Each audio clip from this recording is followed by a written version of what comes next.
How do we understand our experience? How do we make sense of this multifaceted, diverse reality that we're experiencing moment to moment? One of the many things I love about the Buddha's teachings is that this is really explained to us very clearly in so many suttas, ways or lenses through which we can observe reality. This sort of gives us a great framework for reflection, for contemplation. So I'd like to encourage you all to just relax, meditate with open ears, be aware of the body, be aware of the breath, allow yourself to fully take in this teaching. I'm going to read the sutta through from start to finish. Even if it doesn't immediately make sense to you, never mind, doesn't matter. Just allow the receptivity to be present. Namo tassa bhagavato arahato samma sambuddhassa. Namo tassa bhagavato arahato samma sambuddhassa. Namo tassa bhagavato arahato samma sambuddhassa. Buddham dhammam sangham namasami. Saṃyutta Nikāya, Chapter 14, verses 7. At Savatthi, the Buddha says to the mendicants, diversity of elements gives rise to diversity of perceptions. Diversity of perceptions gives rise to diversity of thoughts. Diversity of thoughts gives rise to diversity of desires. Diversity of desires gives rise to diversity of passions. Diversity of passions gives rise to diversity of searches. And what is the diversity of elements?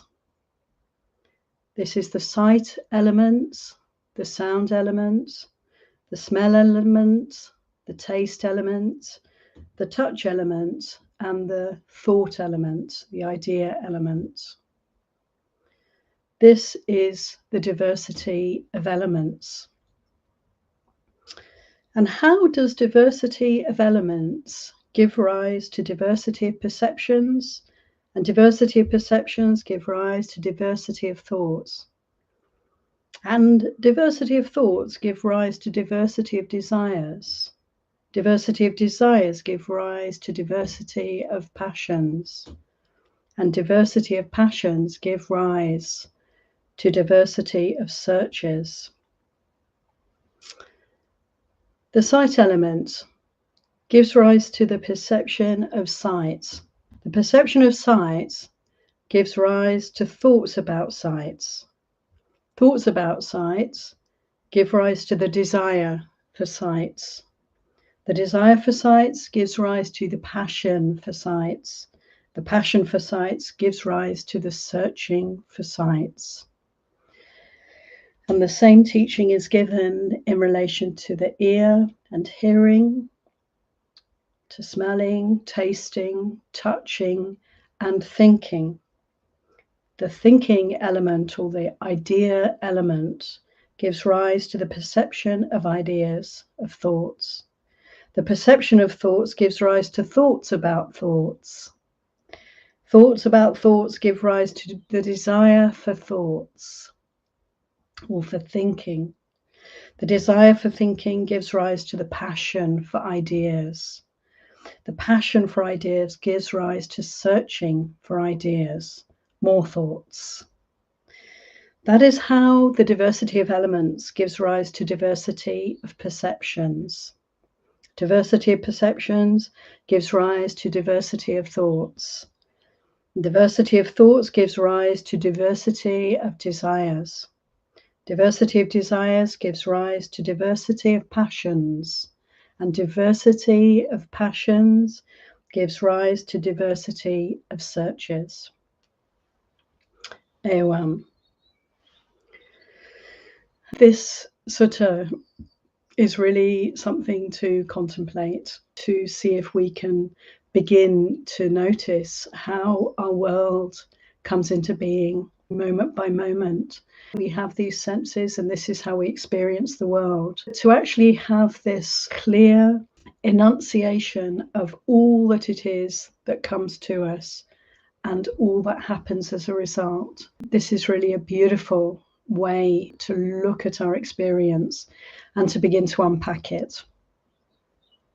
So to come back to the sight element, for instance. So the Buddha's telling us there are these 6 elements, or we can say these 6 sense doorways. And they're receiving sight, smells, tastes, sounds, touches, and thoughts. Moment after moment, one or another is fired or triggered by some sort of contact that happens between, say, the eye and a visual object. And when contact happens, there's an engagement with what's being received. The beginning of this kind of cascade, one thing leading to another. Say with sight elements, you see something very beautiful, something very desirable. There's a perception. There's a sight, which in and of itself is quite neutral. It's just what it is.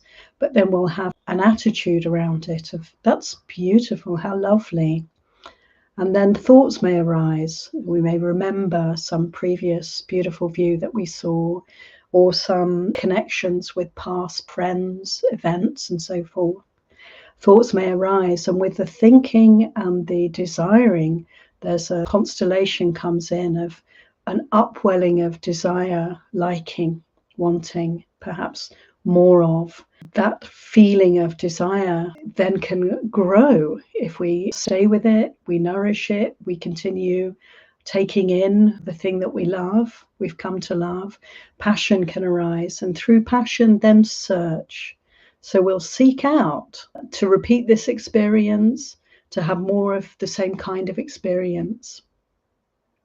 An ugly sight, something that we feel repulsed by, or we see somebody we like to avoid for reasons of aversion or ill will. The same thing happens, slightly different flavor.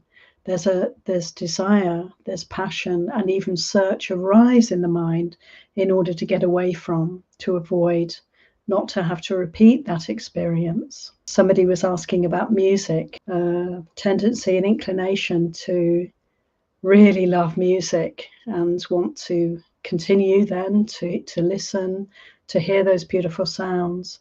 We can observe how it is. We hear something very beautiful and we tend to want to make much of that. We incline towards that, and then we may want to listen to it again and again and again, and then a passion to maybe expand our repertoire of listening to more of the same kind of music. And so we'll find ourselves out searching to get, to acquire, to find ways to listen to that which we love. Equally, if we hear something that's unpleasant to us, some loud sounds disturbing our peace, then we'll have the same kind of process happening, thinking of ways to get away from, doing deeds in order to avoid, to get rid of, or to stop the unwanted sound. These are just a few examples, but we can see how this applies to every experience that we have in this sense realm.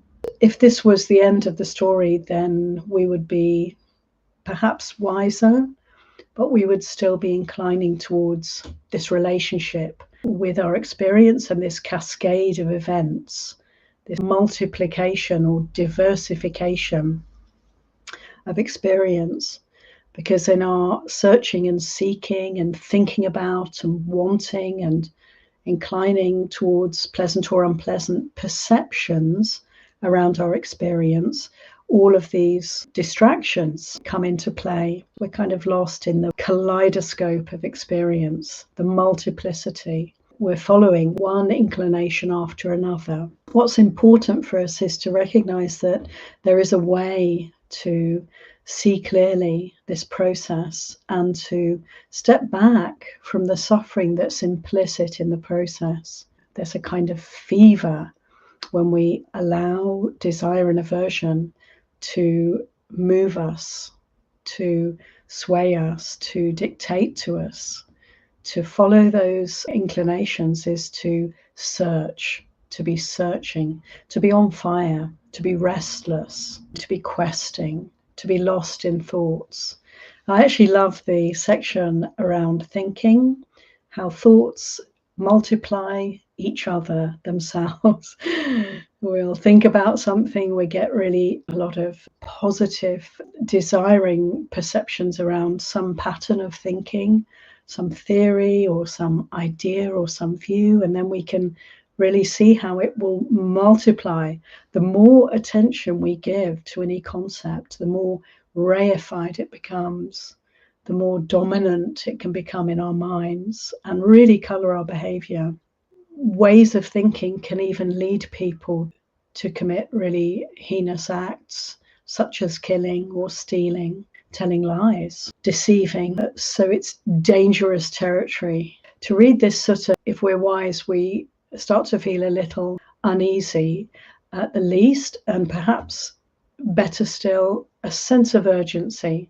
How can I understand this? How can I not be caught up in this diversity of elements, in this cascade of reactivity to the simple act of seeing, hearing, smelling, tasting, touching, thinking? And thank goodness the Buddha's given us all the tools that we need to slow down this process and to kind of nip in the bud the cascade, the multiplying effect of perceiving something as pleasant or unpleasant and then following through. I must have more. I must get away from.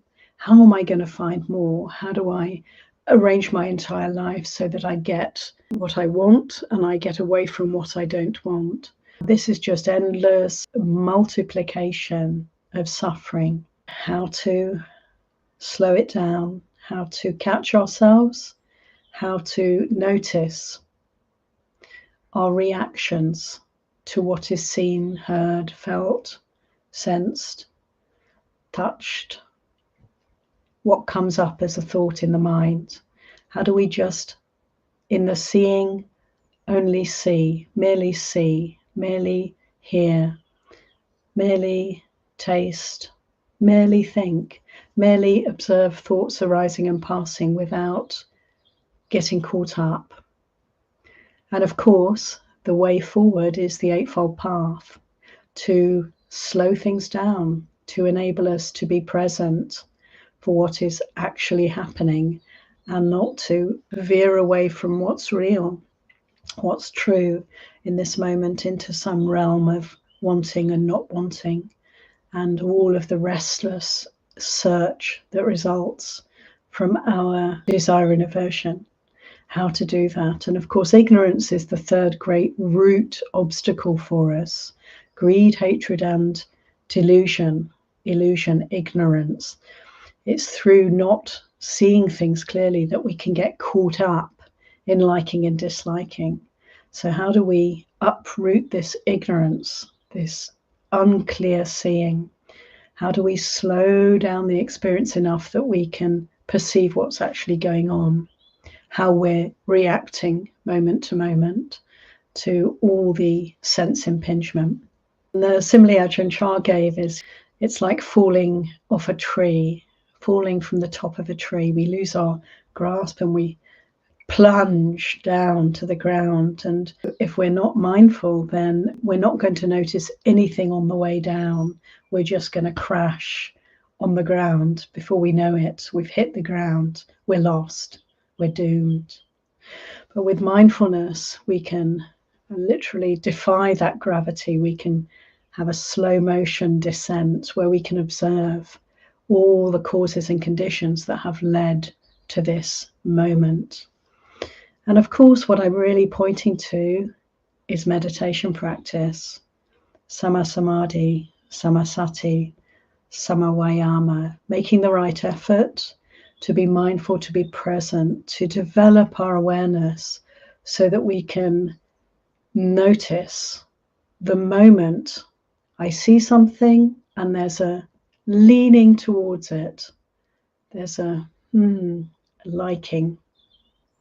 The moment I hear something and there's a aversion coming up into the mind. And when we can notice that initial perception of liking, disliking, we don't have to follow through. We don't have to start growing that desire or aversion. We don't have to start thinking about this, that, and the other in relation to what's being experienced right now. We don't have to go looking for more or less of this experience. This experience is just what it is.